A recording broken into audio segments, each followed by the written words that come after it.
Hi guys, welcome back to my channel and welcome to another race week. It is finally another race week. We had about, I think, a 3-week break is what we had between our last race and now, which is super annoying seeing as we did just have like a random spring break as well.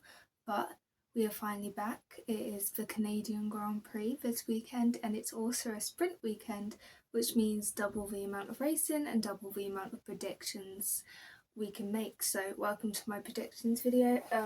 I've listed my predictions here on my computer, so I'll be reading it off those, so if I look to the side, that's why.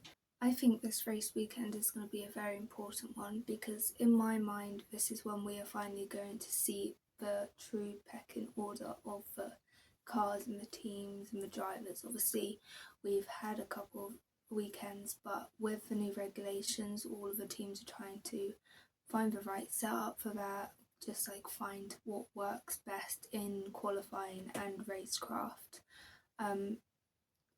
The first upgrades were brought last weekend, which changed the pecking order a bit because McLaren seemed to jump up and were able to fight Mercedes, but Mercedes didn't bring any upgrades to the last race and they're bringing upgrades to Canada.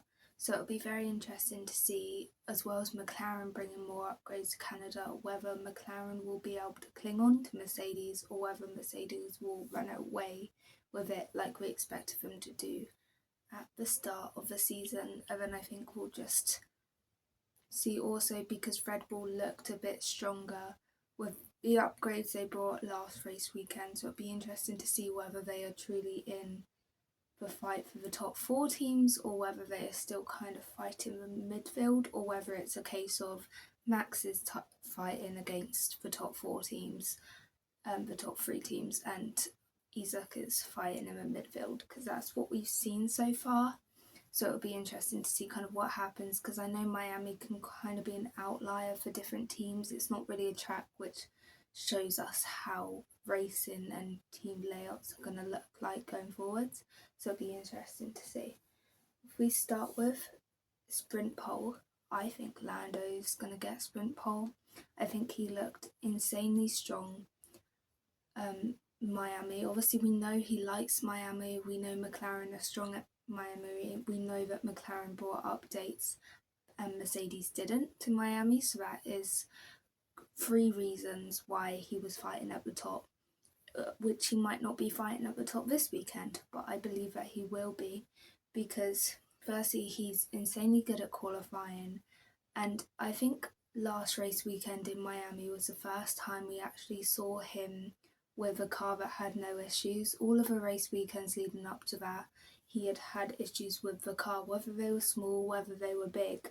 He never had a reliable car to like put a whole weekend together.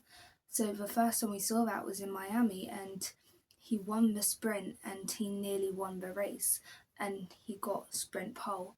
So I think it was very interesting to see just how quickly McLaren could jump up there. And although Mercedes are bringing upgrades to this weekend, so are McLaren, and I would never count Lando out. But I do think for the sprint win, Kimi's going to take it. Kimi's been so strong recently. The only thing I would say he isn't that strong at is his starts, but he always seems to, whether it's a portion of luck, but a lot of his own skill, he seems to be able to work his way back up to the top. And I wouldn't put it past him. I do think he's going to win some kind of format this weekend, whether that's a sprint or whether that's a race. So I said that he's going to win the sprint because I think it would be stupid to bet against him. And then I've also put him down for pole for the main race because I think the Mercedes are still looking very strong in qualifying. Although George is lacking in qualifying pace right now and also race pace. He's gone 2 race weekends without a pole and without a podium, which is crazy when your teammate is getting pole and getting wins consistently. But also we don't know kind of the differences between George's and Kimi's car setups. Like there could be so many things going on. It could just be tracks that don't really like fit George's style of driving. We know that Kimi had a bit of a blip mid-season last season, so you don't know what's going to go on over the course of a season. So I could say George could very well bounce back, and I think he will bounce back at some point. Whether that's this weekend, I don't know, but I have put Kimi down for pole because he's got 3 in a row. And I just don't think it's smart to bet against him. But I have said, and maybe this is me being a bit optimistic, I have said that Lando will win the Canadian Grand Prix. I just think with Kimi's starts being a bit shaky, if McLaren bring a good upgrade package this weekend, their starts are a lot better. If Lando gets into that lead again, by qualifying P2, gets into that lead, I reckon he'll be able to hold it this time because McLaren will realise that they can't play it safe with strategy. They'll give Lando a slightly better strategy than they did in Miami, because I do believe if they gave him the right strategy in Miami, he could have won that race. So I do think that if Lando has a chance, he'll be winning this race. I mean, I've gone for quite an interesting podium, to say the least. Obviously, I said Lando will win. I said Kimi would come second because that Mercedes is fast. Kimi's a great driver, so I just think that's the lowest he would finish.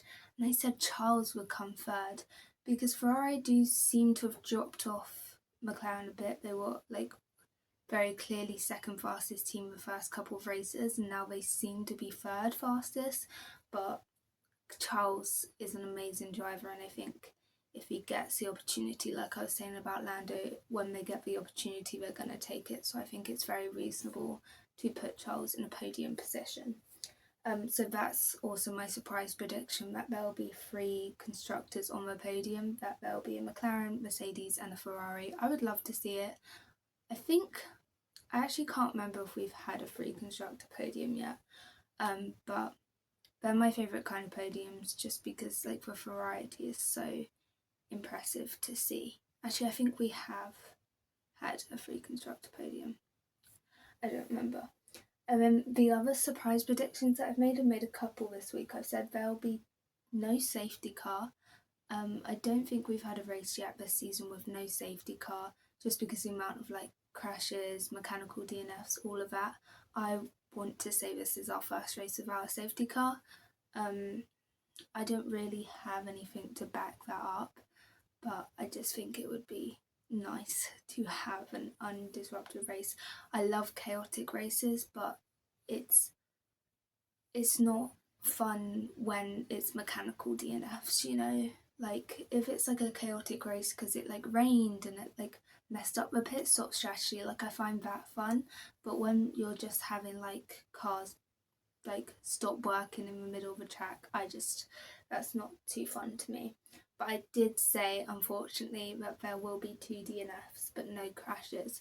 So I would say that there are going to be DNFs because we are still at quite an early stage in the season. There's still going to be mechanical failures, people are still getting to know the regulations, so I do think there are still going to be mechanical DNFs, but I think they'll be able to get into the pits and not stop on track, so there won't be any safety cars. And I'm hoping there's no crashes, because the crashes that we've had so far have not, I wouldn't say self-inflicted, but Ollie won in Japan, I think, with the difference in closing speed to Colapinto. That wasn't particularly self-inflicted and it was horrible to watch. And then also the Hadjar one in Miami was again horrible to watch. So I think, yeah, hopefully we can go a weekend without crashes. And then this is one which I really hope comes true. I said that both Audis will survive a weekend because they've had such bad luck. Both Nico and Gabriel are such great drivers, and it seems like every competitive race one of them isn't starting, or one of them only makes 1 lap or the formation lap or something, and it's such bad luck. And I just want both of them to get through a race without any issues to see what they're capable of, because I feel like when they do have a race without reliability issues, they do well, and it's just a shame we don't get to see more of that. And the last prediction I've put is that one of the Red Bulls will have an issue.